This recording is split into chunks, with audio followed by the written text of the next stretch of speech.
Hi, good morning. This is Rich Buckley in Livermore, California. I haven't broadcast for a few days, but there has been chemtrail work. I've been focusing on other matters. Again today, as yesterday and the day before, there were chemtrails, and we have them here in the sky. Sorry, I don't want to point in the sun. Livermore is inland from San Francisco, about 40 miles in the wine country. And we have constant chemtrail work here, usually in front of the fronts, in front of the fronts. So they work the skies in front of the fronts. There's been a couple of issues that have come up, but the thing I want to focus on today is something somewhat new within the realm of strategy. What we see going up in Fairfax, the city of Fairfax, which I have listed below, is a public vote on passing a resolution against chemtrails by the city. This is always a symbolic measure, and it takes a lot of courage. In one respect, obviously, the city has absolutely no control over the Air Force, but if every community across the U.S. started doing it, you would see a different attitude form about public dialogue on the subject. And in fact, now this is what I really want to get to. This is the election season, the campaign. What I've been having some luck with, and I encourage you to do, is to find the candidates running for office. And since we new candidates or challengers are open to any moral idea that works, okay? Positive moral idea that works. If you give them an idea, they'll think it through as to, will this enable me to gain traction in my campaign?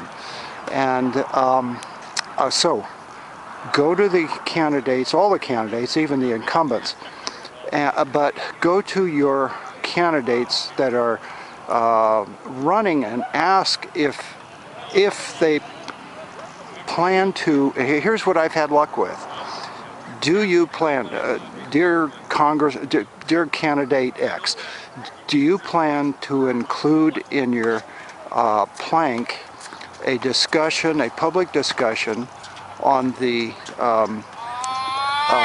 I don't call it chemtrails, because if they're unaware, I don't want them to look up the keyword as chemtrail. Do you plan to include in your public discussion in the context of public health and agricultural benefit, a discussion concerning aerial spraying in my location, California, wherever it happens to be? And here's what I'm getting back from the candidates. Dear sir, thank you for your inquiry. I'm considering doing that. Or dear Rich, everybody calls each other by first name like we're old pals now, right? I'm considering doing that, and I'm looking into it now, and working with my advisors. Well, you know what the advisors are going to say. They're all going to say, oh, no, don't do that. The country's not ready for truth yet. Okay, so what you do then is go back to them and say, well, thank you for responding to this inquiry. Here is a link that you may want to give your advisors to research the experts on the subject. And I link them in with the real experts through, conveniently, a post that I have that I post below that lists all the experts. So, the California Skywatch, Patterson, I think it's Patterson, and Long Island Skywatch, and all the experts that they assemble, and particularly the new audio file that I posted on it. That is the California Commonwealth Club, where they assembled Stanford University professors. They assembled the Skywatch experts. They did a half-hour presentation and took questions from the audience. And these are, you know, Stanford University professors, chemical and structural engineers, water experts. I mean, these people, yeah, Mrs. Patterson was there. These people are considered the top experts, and it's all there on that one list that I have below. So I link them and send it to their advisors.